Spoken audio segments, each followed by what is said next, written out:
ওই নবীর মেয়ে ফাতেমার দিকে তাকাইয়া দেখো, ইন্তেকালের আগে গো মা ফাতেমা ডাক দিয়া কয়, স্বামী মক্কা মদিনার কোনো মানুষ আমারে দেখে নাই, আমি লম্বা ছিলাম না বেটে ছিলাম, আমি খাটো ছিলাম না মোটা ছিলাম না চিকন ছিলাম, কেউ আমারে দেখে নাই।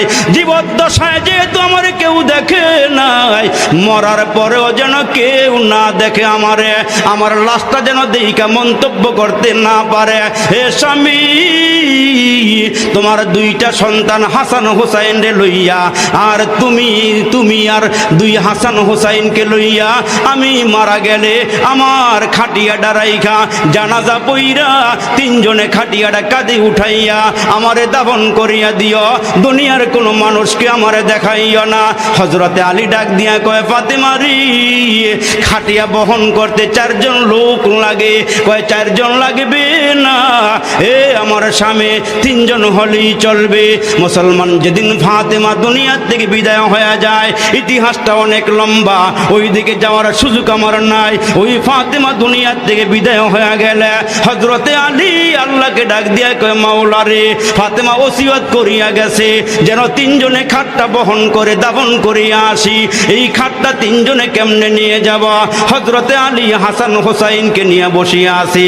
ইন্দিমে টাইমে বাহিরে নজর করিয়া দেখে হযরতে আবু যর গিফারি রাদিয়াল্লাহু তাআলা আনহু হযরতে আলীর ঘরের দিকে আসতেছে।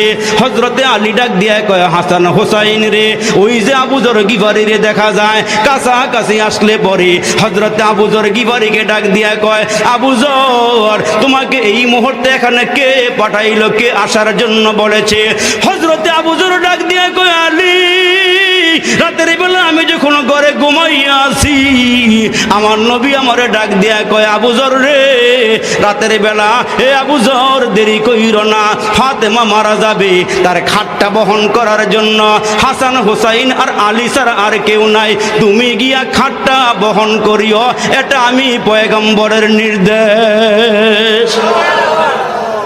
এজন্য আমার মায়েরা পায়ে হাত দিয়া বলিয়া যায়, আপনার সন্তান হিসাবে, আপনার ভাই হিসাবে আমি বলিয়া যাই, মাগো পর্দা সহকারে চলাফেরা করিয়া তোমার অঙ্গ প্রত্যঙ্গ গুলো পর পুরুষকে দেখাইও না।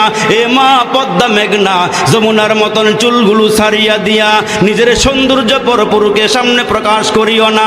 আল্লাহ ডাক দিয়া কয়, বড় বড় যুগের নারীদের মতো উলঙ্গ অর্ধ উলঙ্গ হইয়া রাস্তায় না দিবে, তার উপরে শুকরিয়া আদায় কইর, যখন যা পাইবা তখন তুমি শুকরিয়া আদায় কইর। জোরে কন্যা সুবহানাল্লাহ। আমার নবী ডাক দিয়া কয়, 5 ওয়াক্ত নামাজ পড়িও, রমজান মাসের রোজা রাইখো, স্বামীর খেদমত কইর, পর্দা সহকারে চলাফেরা কইর, সতীত্বের হেফাজত কইর। এই কয়েকটা কাজ যে নারী করিয়া মারা যাবে, এই কয়েকটা কাজ যেই নারীরা আমল করিয়া মারা যাবে, আল্লাহর পয়গম্বর ডাক দিয়া কয়, উম্মতের নারীরা,